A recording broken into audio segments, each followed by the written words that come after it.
If I can have everybody's attention, if you're eating, go ahead. If you're having dessert, go ahead and have your dessert.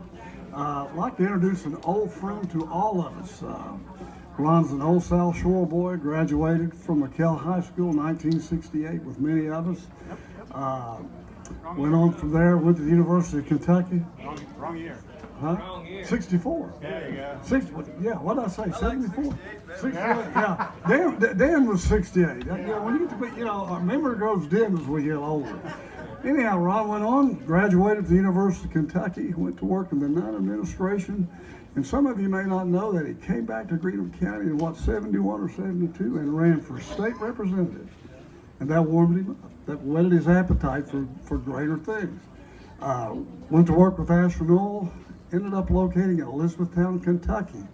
Still had a hankering for politics, and during that would have been the 1994, would that have been about right? 1994, decided he was going to run for Congress, and did. Ended up winning, served the 2nd District, which includes the E-Town, Bowling Green area, for 15 years. I believe the only McKell Bulldog to ever serve in the United States Congress. Yeah. Ron Lewis.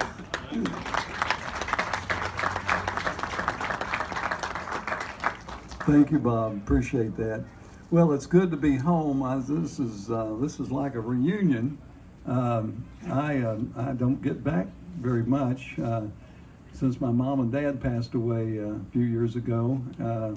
There hasn't been much reason to come back, but I'll tell you what, this is a great reason to come back, to come and support Danny Bentley, a man that I tell you, I feel honored to have the opportunity to be able to say a few words for him, because he's a man with character, with principle.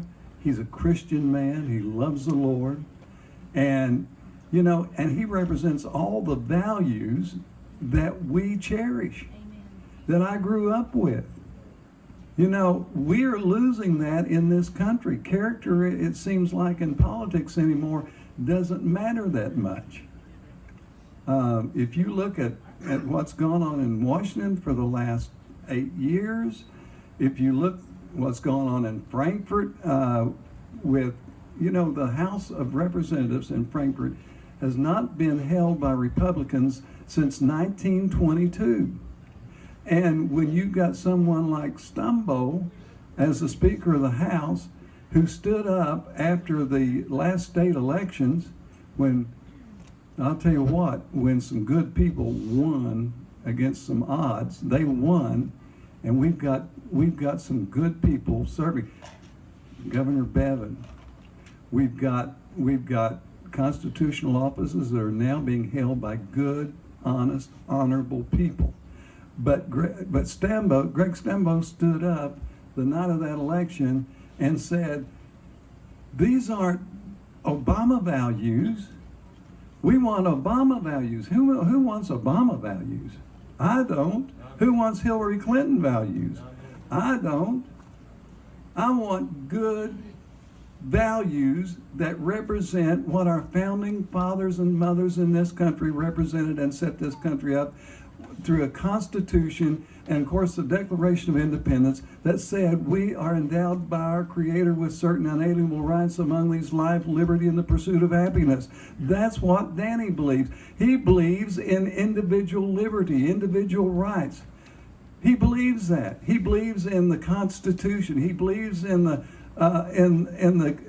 first 10 amendments to the Constitution. He believes that we have the right to speak. He believes that we have a right to express our faith. He believes, but where is all that going now? I saw on TV the other night where a coach got fired because he prayed after a football game. That's crazy. And there was a young lady just, I can't think of her name right now, but she won the swimming tournament or swimming race in the Olympics here the other day. And She came out and she was so excited, and an NBC reporter came up to her and asked her about how thrilled she was, and she said, well, first I want to give glory to God. And you know what NBC did? They cut that out. They cut that part out and moved on with the interview. It's getting to be a sad situation in this country when you can't give glory to God, because we are the only country on the face of the earth, the only country that we receive our blessings from God. Our rights, our liberty, our pursuit of happiness comes from God, not from government, because we are the government. Danny is going to represent the governed. He's not going to represent some government entity. He's going to represent you in Greenup County and his district. He's going to represent you. He's going to be your voice. He wants to be your voice. And he wants to be the voice of character, of honesty, of those values that we hold dear. And we've got to start electing men like Danny, or it's going to get worse and worse and worse. We've got good men and women all across this state that need to be in Frankfort. Danny's one of them. We've got a governor now who's an honest, sincere man of God who wants to serve the people, not special interest. Not people with the most money, not people that's going to do what he wants them to do and scratch their back. Danny is going to do what's right for you. He's going to speak up for you. He's going to be your voice in Frankfort. And I'm so proud to have that opportunity, and so proud to call Danny my friend. Danny used to come to Washington, and he was just the most sincere, straightforward. I'll tell you what, if you want to know what Danny knows, you ask him and he'll tell you. He's not going to make something up. He's going to be honest with you. He's going to be truthful with you. And that's what I like. And I want Danny Bentley to be the next state representative from this district, because he's going to do a wonderful and great job, because he's for the people. He's for you. He's not going for himself. I'm sure there are a lot of other things that he could do, and it's not an easy job.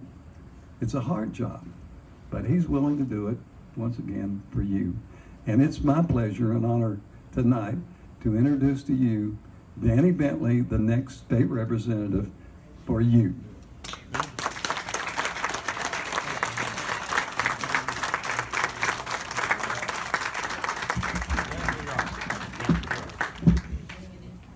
First of all, I got a lot of thank yous for everything that's been put on tonight, and very sincere for the turnout. I want to thank my brother for hosting me here tonight in Schultz Creek, and most of you are Schultz Creekers, and I understand where I come from for that. Even Ron was a Schultz Creeker. But someone called me this week, and they asked me where the platform was where Congressman Lewis was going to speak, and I said we had 16 of them. If you'll count the picnic tables, or 16. So they had a place to speak on each one of them. But they didn't realize we were having it here. But I'd like to talk about maybe how I'm qualified to be state representative. Healthcare is a major issue in Kentucky, and a lot of you have it on your minds. So I'm well qualified to go to Frankfort and represent you when it comes to healthcare. I'm a graduate of the University of Kentucky, and I practiced pharmacy for 43 years. Now, there's other pharmacists in this group right here, and I see 3 or 4 right now. And we all understand what pharmacy's been through, and we were always the messenger to the person coming into the pharmacy. Their copay would come in and be $2 one time and $20 the next. So they would kind of curse us out. And when you do with drugs and sickness, you understand that, but pharmacists are people who have more contact with anyone in the public than any other health professional. So we give a lot of our life to that, don't we, Lee? Don't we, Kurt? Don't we, Leanne? Yeah.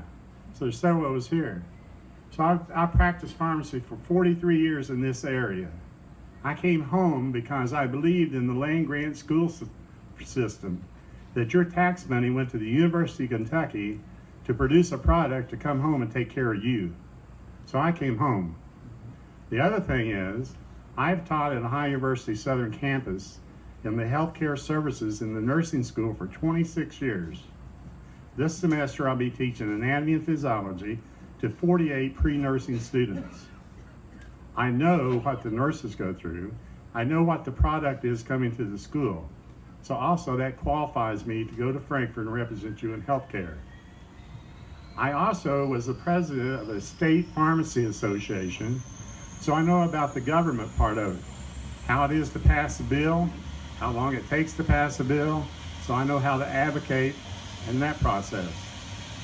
Also, I was on the board of the hospital here in Greenham County, Bellefonte, for 9 years.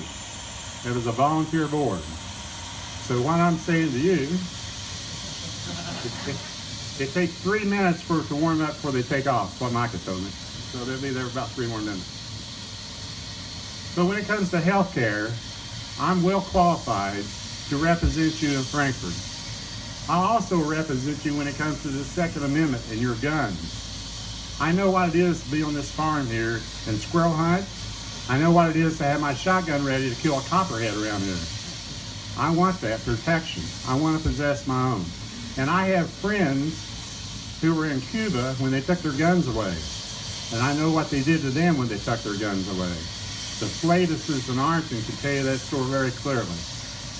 I am pro-life. I am a God-fearing man. So I believe in life. And like Ron said, that Declaration of Independence says life. Life. And it also says that we get those rights from God. Man doesn't give us rights.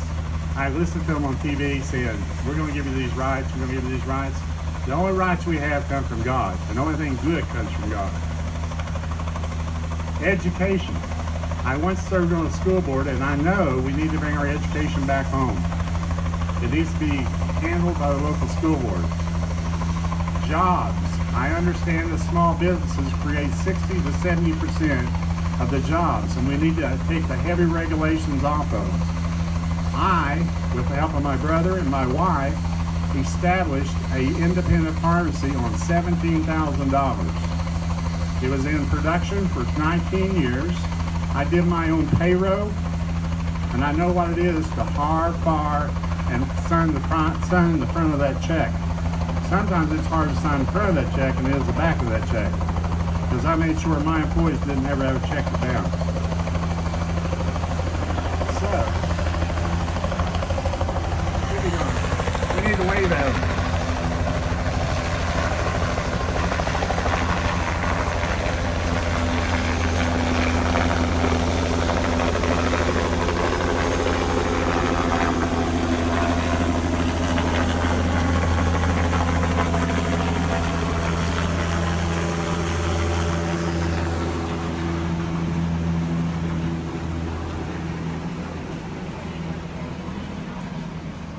In conclusion, we as the people have a liberty, have a democracy, and have a freedom. Our liberty is defined in Leviticus 25:10, when the description of the Jubilee year in the Old Testament is to go and proclaim liberty throughout the land. Our democracy is defined by that word right up there, Commonwealth. It comes from the Commonwealth, how you vote on that law. It's not me as a single person. United we stand, divided we fall. So it's due to that word Commonwealth. And I also have to think about what it really means to have liberty, democracy, and freedom. My daughter is in Okinawa. My son-in-law is in Okinawa. He flies the F-18. He's protecting us every day. Our freedom is not free, and we all know that. But we have to give them the right materials, and it starts at home. We need to enforce those type of people. In conclusion, I ran across a quote, which I haven't memorized yet, but I think it's significant because hardly anybody uses it, and it's by Thomas Jefferson, so I want to read it. it says, the care of human life and happiness, and not their destruction, is the first and only object of good government. Think about that. No one ever uses that publicly. That's a great quote from Thomas Jefferson. So I'm one man. I hope to go to Frankfurt. And like Ron says, I'm not doing it for the money. I'm doing it from my heart. I think God put me here. So thank you for your support. Thank you for coming out. And now kind of lay back. We're going to have a little entertainment. Dan Bentley, the other Dan Bentley, is going to dance. So, forgot to tell you one. This guy came up to me and he said, Dan, aren't you afraid of being a politician? He says, all their hair's turned white. I said, well, what the heck?